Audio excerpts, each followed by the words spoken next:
Hello, welcome back everybody. This is part 1 of the playthrough with the intro over.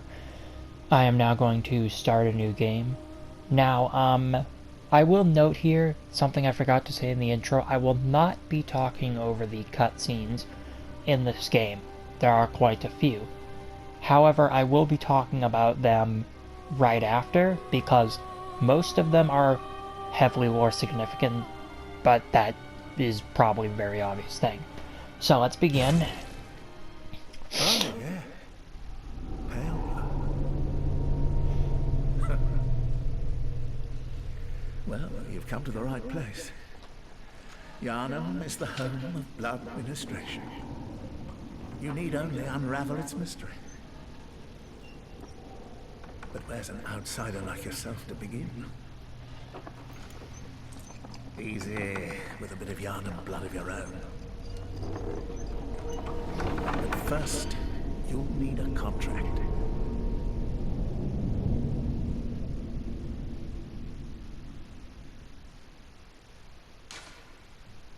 Okay, so we begin the game in the character creator, and I guess that that is a great way to give me the chance to talk about the lore before I'm gonna have to talk about the lore during combat, which I've never recorded like this before, so that could be very hard to do. So, wow, I'm already having trouble talking and pushing buttons. I hope this isn't too bad for you guys.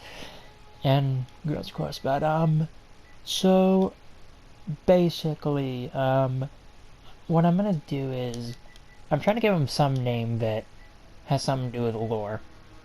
Um, I'm dumb.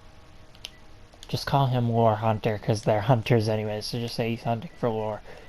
God. So,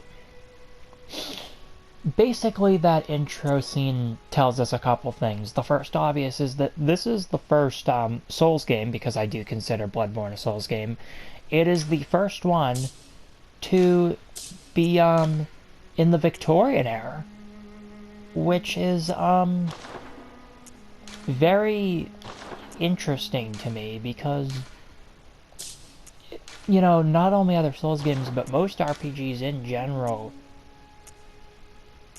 are, you know,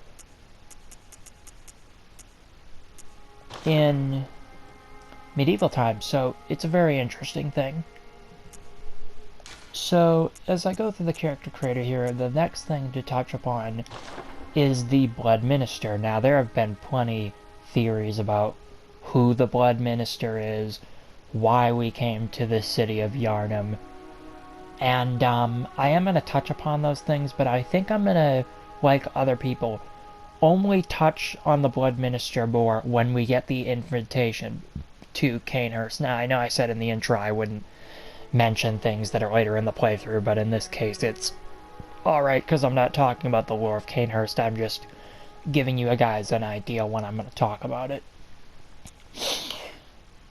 So I'm not going to spend too much time in the character creator. I really don't care about it in this playthrough, since this is a lore playthrough. In fact, the only reason I'm fiddling around in it right now is so that I have a chance to go over the lore before, as I am stuck in combat, which, oh boy, I am dreading that. So, let's see, I know I do want this character to look old, like he's a scholar, so let me find a haircut. I could just make him a bald guy. I don't know why the, lip looks so pronounced. I really don't know what I did there. Let me go to, let's see. Face presents. So wouldn't that be lips? Okay, we'll just go with that.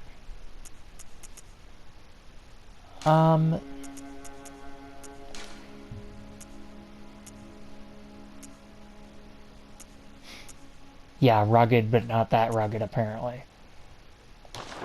Huh, he's kind of looking like that guy from Hitman. Huh, that's kind of funny. So, anyways, so the Blood Minister, what I will say about him now is that he is the first NPC to mention pale blood to us, and that is the central lore question that people still debate today. What is pale blood? Now, as I'll talk about later, there are theories about what pale blood is.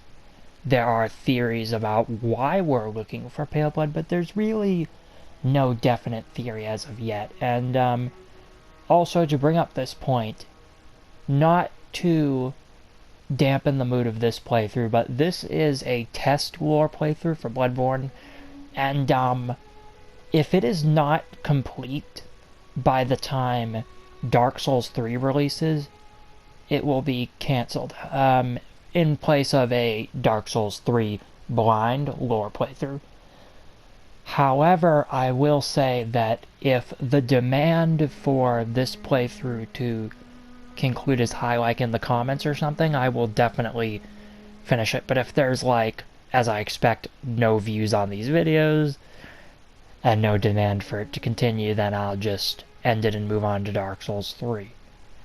And just a channel note here, if you guys don't want to hear about it, then just skip this, but I will say the other plans for the channel, just in case.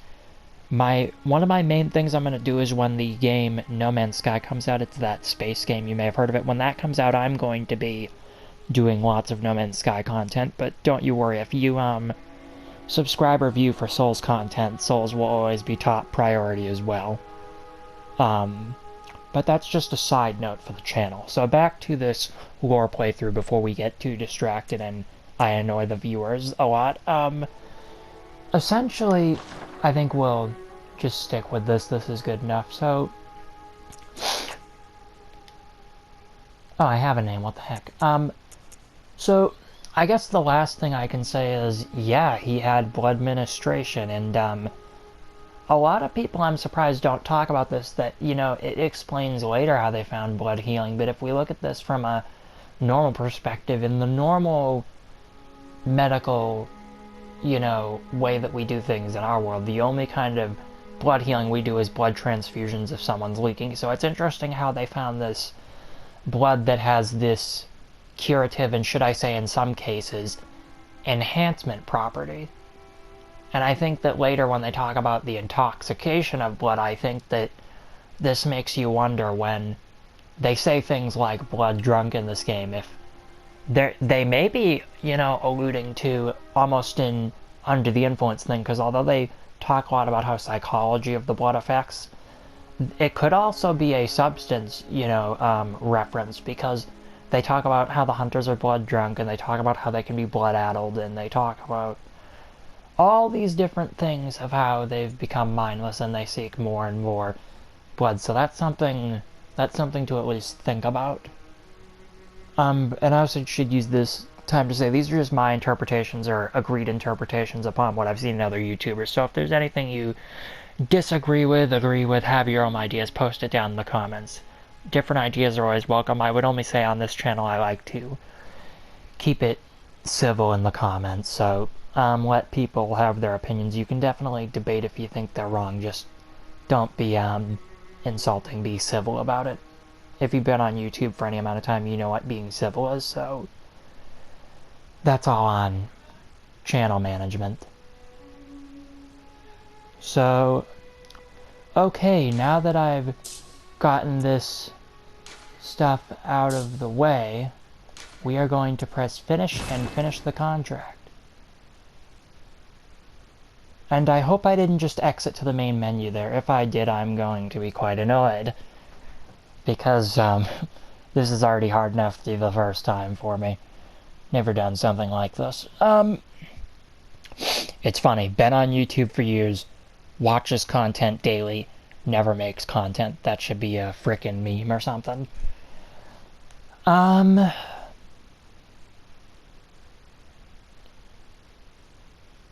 Alright. All signed and sealed. Now, let's begin the transfusion. Oh, don't you worry. Whatever happens, you may think it all a mere bad dream.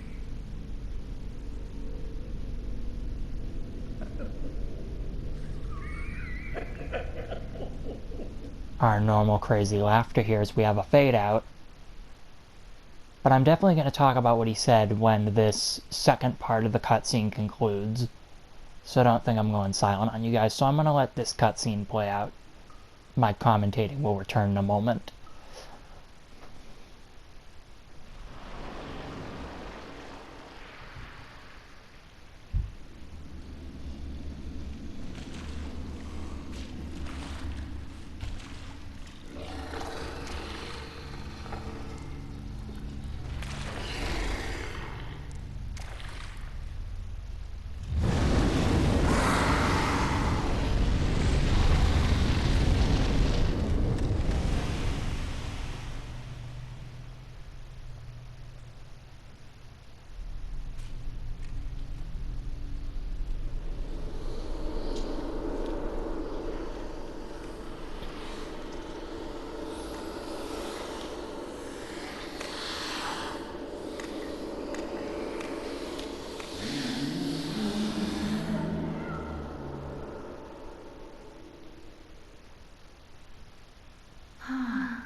You found yourself a hunter. Okay, and we now begin. So, yeah, not something you want to wake up to, those messengers.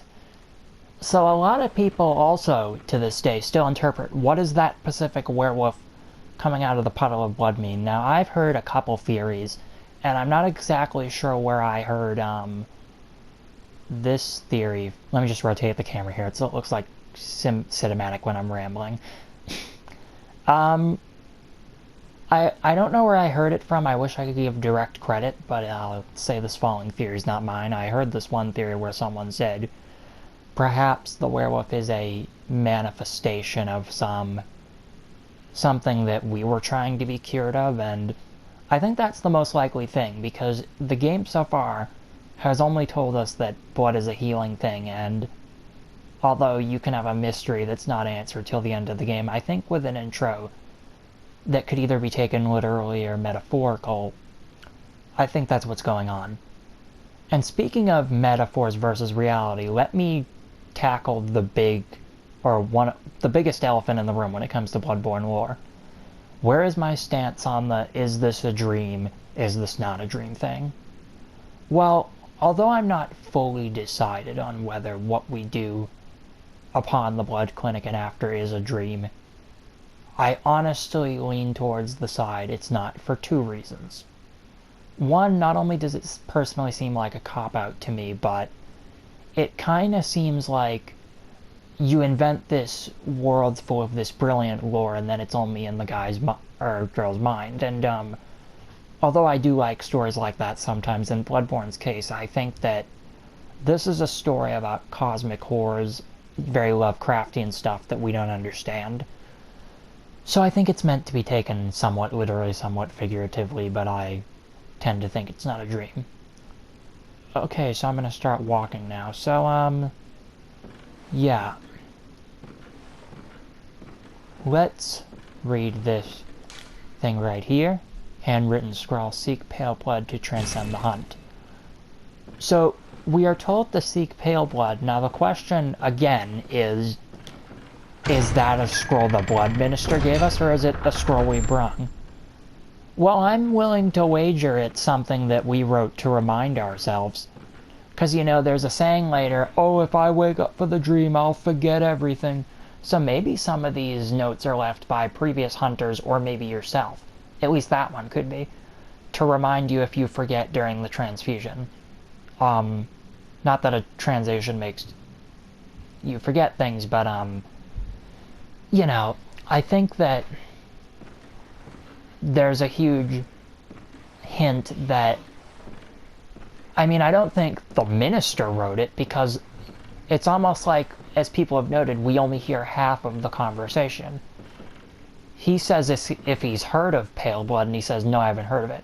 That implies that we asked him, not that he's telling us to seek it. The only thing that's telling us to find pale blood is the note. So, since the only characters we have so far is us and him, it may be that we wrote that to ourselves, and that would be a bit different for a Souls game, because usually Souls games are about some character manipulating us to do our bidding. So this is the first one where it really seems like we are on a quest of our own volition. So maybe that's why it's hard for people to swallow